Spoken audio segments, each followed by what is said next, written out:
दोस्तों, आज की कहानी है। बहू हमारे घर में ये रिवाज नहीं है कि बहुएं अपनी सैलरी अपने मायके में दे। दोस्तों, कहानी शुरू करने से पहले अगर हमारे चैनल को सब्सक्राइब नहीं किया हो तो कर लीजिए ताकि आपके पास पहुंचे हर नया वीडियो। भाभी, अब तो आपकी दोनों बेटियां अच्छे घरों में ब्याही गई। अब तो आपको आराम हो गया होगा। और बड़ी बेटी तो खुद भी नौकरी करती है। वो तो अपनी सैलरी का एक हिस्सा आपको दे ही सकती है। पूरी जिंदगी भैया मेहनत करते रहे लेकिन आज तक उनका काम जम नहीं पाया। बेटियों की शादी अच्छे घर में हो गई, यही सुकून है। नंदिनी की भाभी उससे मिलने आई तो उसने भाभी को ये सब सुना दिया। हाँ दीदी, भगवान के आशीर्वाद और आप सबकी प्रार्थना का ही असर था जो बच्चा अच्छे घरों में चली गई, वरना हमने तो उम्मीद ही छोड़ दी थी। रही बात उनसे उनकी सैलरी लेने की, तो दीदी बेटियों की कमाई थोड़ी ना खाई जाती है। बहुत बुरा लगता जब दोनों अपने पापा को कुछ ना कुछ देकर जाती है, लेकिन भगवान ने ना जाने कैसी किस्मत बनाई है। बेटियों को देने की बजाय उनसे लेना पड़ता है। भगवान सीत ऐसा दिन किसी को ना दिखाए। रसीम जी बोली। अरे, इसमें लड़की की कमाई की बात कैसी? आजकल तो कोई इन बातों को नहीं मानता। सब लड़कियों अपने माता पिता को खर्चा देती है। अगर सही भी है, अगर माँ बाप अपना सब कुछ दांव पर लगाकर बेटियों को पढ़ा रहे तो बेटियों को भी अपने माँ बाप के लिए करना चाहिए। आखिर आखिर बेटे भी तो करते हैं, तो बेटियां क्यों नहीं? नंदिनी जी बोली। नंदिनी जी और रसीम जी की ये बातें अंदर रसोई में सही नाश्ता बनाती नंदिनी जी की बहू पूर्णिमा सुन रही थी। सासू माँ की बात सुनकर उनकी आंखों में आंसू आ गए। पूर्णिमा के पापा नहीं थे। अकेली माँ ने जिंदगी की बहुत सी जंग लड़कर उसे अकेले ही पाला था। जब पूर्णिमा अपने पैरों पर खड़ी हो गई तो उसने अपनी बीमार माँ को काम करने से मना किया, लेकिन फिर भी वह काम करती रही। लेकिन अब उनसे नौकरी हो नहीं पाती थी। घुटनों में दर्द और भी ना जाने क्या क्या बीमारी लग गई शरीर। पूर्णिमा अपनी सैलरी का कुछ हिस्सा अपनी माँ को देती थी और उसने ये बात शादी से पहले ही अपने सास के सामने शिवम से कह भी दी थी।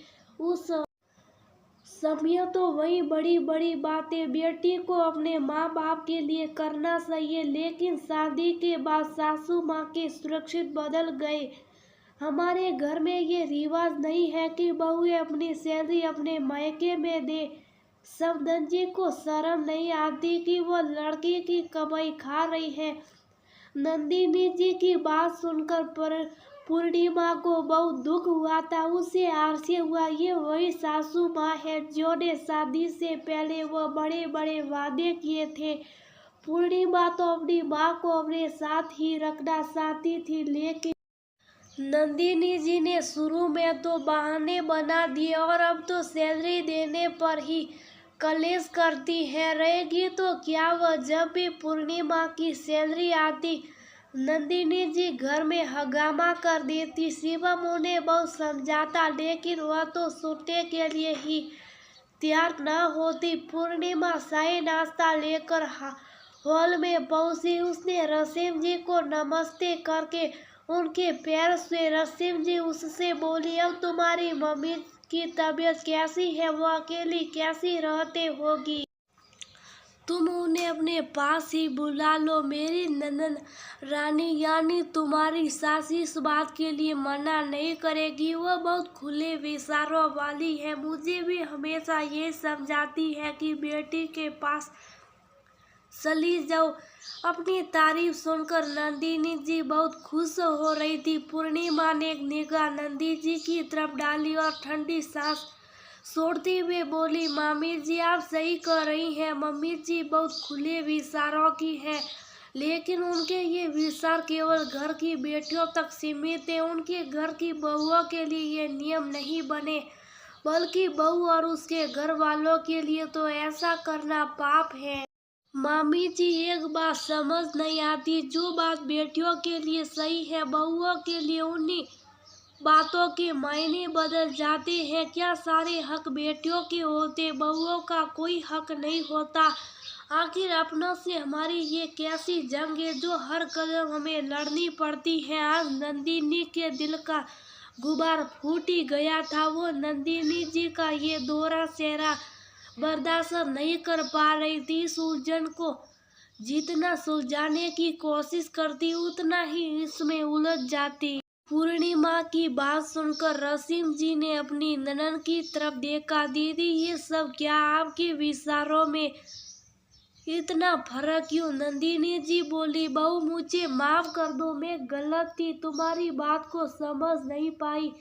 आज जब भाभी की हालात से समधन की हालत की तुलना हुई तो अपनी गलती समझ आ गई। मैं कल ही शिवम को भेजकर उन्हें यहाँ बुला लेती हूँ। आखिर उन्होंने अपनी बेटी को इतना समक्ष बनाया तो क्यों इतनी तकलीफ में रहे। सासू माँ की बात सुनकर पूर्णिमा उनके गले लग गई। वो खुश थी कि आज मामी जी के आने से उसके मन की उलझन भी सुलझ गई थी और उसने ये जंग जीत ली।